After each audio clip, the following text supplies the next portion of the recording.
Democracy depends on a free press. Please support our independent journalism at democracynow.org/give. This is Democracy Now!, democracynow.org, the War and Peace Report. I'm Amy Goodman. Newark Mayor Ras Baraka, the mayor of the largest city in New Jersey, was arrested Friday and detained by masked federal immigration police when he went to a newly reopened private 1,000-bed Immigration and Customs Enforcement jail called Delaney Hall.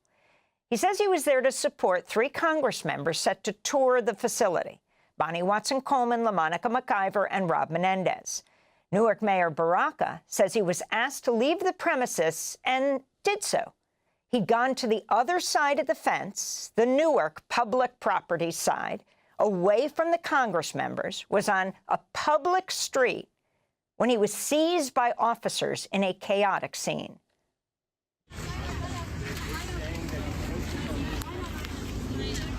Now circle the mayor! Circle the mayor! What the hell?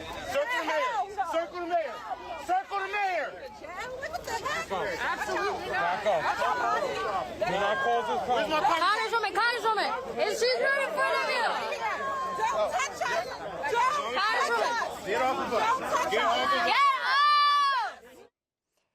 As the ICE agents handcuffed Mayor Baraka, the 3 Democratic Congress members, Menendez, McIver, and Coleman, tried to wrap their arms around him to protect him. After he was arrested, a crowd of hundreds gathered demanding he be released. He was charged with trespassing and later released and addressed supporters. I didn't know that this morning when I woke up that I'll be in this detention facility here, that I would end up incarcerated for something that I believe is my democratic right to show up and speak out against what I think was happening there, a violation of city and state laws and a lack of transparency. Meanwhile, a Department of Homeland Security spokesperson accused the New Jersey Congress members at the scene of assaulting ICE officers, warned they still may face arrest. We'll speak with 80-year-old Congressmember Bonnie Watson-Coleman in a few minutes. But we begin with Newark Mayor, gubernatorial candidate Ras Baraka. Welcome to Democracy Now! I'm glad I'm not speaking to you behind bars, but where you are in Newark, Mayor. If you can start off by talking about why you were there outside Delaney Hall, what this place is, and what happened. Well, I actually go there every day, every morning. I would have been there this morning. I go at 7 a.m. with fire code officials, UCC officials, health inspectors to get in, as it is our right to inspect the facility, for them to apply for a certificate of occupancy. We're in court with GEO right now because they're defying city ordinances. I went back that afternoon because I was invited to participate in the press conference that the Congress people were going to have after they toured the facility themselves. I went there for that purpose. We waited there over an hour, almost an hour and a half, with no incident, without any incident whatsoever. I was allowed to come inside and stand there by the gate without incident for over an hour, waiting for the Congress people to come out.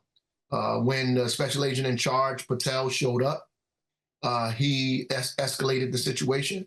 There, the Congress people tried to reason with him, surrounded me inside and finally got him to agree for me to leave. I left.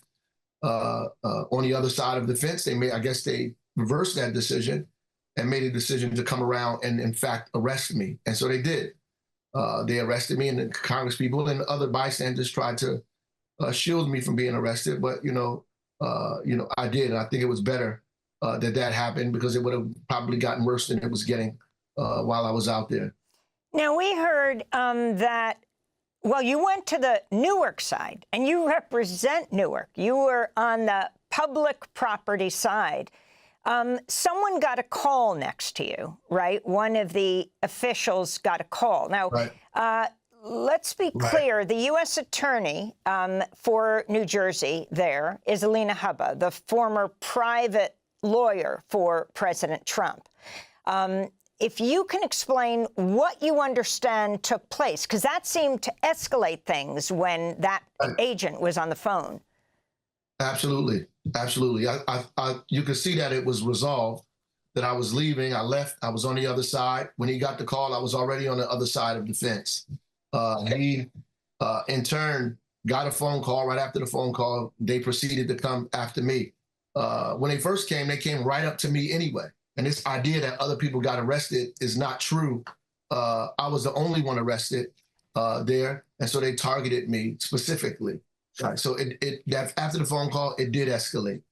So the interim U.S. attorney, Lena Haba, said on X that you, quote, ignored multiple warnings from Homeland Security investigations to remove, well, she said, to remove himself, unquote, from the detention center, again, which, as you pointed out, is run by the GEO Group. She added, quote, no one is above the law. Please respond, Mayor. Yeah, she's right. No one is above the law. Neither are they. Neither is the GEO Group is not above the law. The president or any of these people. Well, we have a dispute with GEO because they're violating city laws, and we are fighting with them in court. And ICE is interfering and interceding in that, unfortunately, without the judges, whatever the judge says, they are doing the opposite of that. I sat on that. Sat inside of that fence there for over an hour, and nobody told me to move. Nobody told me to get out. Nobody questioned me. Nobody came up to me and said anything to me. I sat there for a very long time before that agent showed up there. And so it was clearly their, intention to escalate it and to focus everything on me and to target me. And that's exactly what happened. Now, I wanted to clarify something, Mayor Baraka. A lot of the news reported that you were arrested during a protest. Right. But in fact, you weren't protesting. Can you explain the history of this GEO facility, which wasn't always owned by GEO, and why you say they don't have the proper documentation to hold 1,000 prisoners? Right. Yeah, I was not protesting, actually, and I could be protesting. I speak to the protesters when I get there. But at the end of the day, the GEO Group, the facility used to be a drug rehab center and a halfway house for people that were incarcerated that were coming home, and this was a transition from there to come home. So very short periods of time that they spent there to transition home. They converted it. Or in the process of trying to convert it into this kind of detention facility, over 1,000 beds in a detention facility. They had a certificate of occupancy 20 years ago, and according to city ordinance, they need an updated certificate of occupancy. In fact, we need annual updates of certificates of occupancy, not 20 years later. We challenged them on that. Our folks showed up before I even came there. We sent our people there, refused to let them in. So I needed to see that for myself. I came down there with our folks and watched them turn them away and turn me away at the same time. We went to court summarily after that. The courts had us in conversation, forced them to make them have an initial inspection. We did an initial inspection and found a few violations. After we find violations, we have to come back and check those violations. And we told them that they needed to apply for a certificate of occupancy. They refused to do that. So this is a dispute that has to be settled in court. Not by Lena Haba, not by the ICE or by the president, but by a court. A court settles these disputes, and it has not settled it yet. We're still in court now. The detention facility, the largest on the East Coast, 1,000 beds, is near Newark Airport. I mean, maybe the only hope for the detainees is that there have been so many outages at Newark that they wouldn't be able to fly them out. But I wanted to ask you about the history. In 2021, advocates helped enact a law prohibiting New Jersey from renewing or signing detention contracts with ICE in New Jersey. Now, a federal district judge struck down parts of that in 2023 after private prison operators like Core Civic, which operates another immigration jail in the state, sued. The state attorney general is appealing the ruling, invoking the 10th Amendment that stops the federal government from commandeering state resources for its purposes. That is, I'm reading from the Washington Post. Can you respond to what you still are asking for? In a moment, we're going to speak with one of the Congress members who are still threatened with arrest, who did tour the facility. But what you're demanding ICE give you now in terms of documentation, what you're concerned about is happening to the detainees inside. Well, we want them to start filling out the application for the certificate of occupancy. That allows us to come in and do full inspections, health inspection, fire inspection, make sure they have the proper procedures that are happening there. If women are there, if children are there, we know how many people are in there, how many beds that they have there, if the sprinkler system works, if the gas system is hooked up correctly, the electrical system is hooked up, if the elevators are working properly. All of these things are a part of what a certificate of occupancy allows us to do. If they're using the property for the stated use, or if they're using it for anything else, do they need to go through the zoning board or a planning board?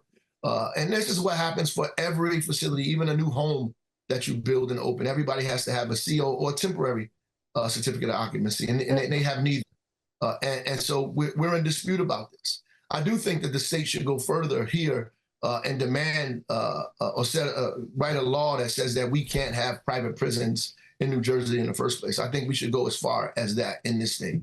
I know you have to go, but I want to just get you to respond to a very ominous moment right before you were arrested. It was on Friday, with the White House official Stephen Miller saying he's looking into, that the Trump administration is looking into suspending habeas corpus, which protects people from unlawful detentions. This is what he said. Well, the Constitution is clear, and that, of course, is the supreme law of the land, that the privilege of the writ of habeas corpus can be suspended in a time of invasion. So I would say that's an option we're actively looking at. Look, a lot of it depends on whether the courts do the right thing or not. At the end of the day, Congress passed a body of law known as the Immigration and Nationality Act, which stripped Article III courts, that's the judicial branch, of jurisdiction over immigration cases. So Congress actually passed, it's called jurisdiction stripping legislation. It passed a number of laws that say that the Article III courts aren't even allowed to be involved in immigration cases. So if you finally can respond just hours before you were arrested to Stephen Miller saying they're weighing stripping habeas corpus, they're weighing doing away with it because, while it may not be wartime, we're in the midst of an invasion. This is completely insane, and it's a scary moment in the history of this country as we watch democracy slip between our fingers. I think that because Trump was elected and there's still a process, we still have this separation of powers, that people believe that the separation of powers is going to fix this. This is not being fixed. People are watching this take place as authoritarianism becomes the rule of the land here in this country, and we need more voices and more people to stand up against this. Suspending habeas corpus is something that happens in a time of war. To relate this to war is definitely scary. It means that we're in an existential threat here, and we need to stand up and do something about this immediately. When do you have to go to court? May 15th, go back to court for my preliminary hearing, in the city of Newark, and hopefully the supporters will be out there supporting me. Soon afterwards, there's the primary for governor. Is that right? June 10th? Yes, June 10th, absolutely. Yeah. Ras Baraka, I want to thank you for being with us, Mayor of Newark, New Jersey. Democracy Now! Is funded by viewers like you. Please give today at democracynow.org/give.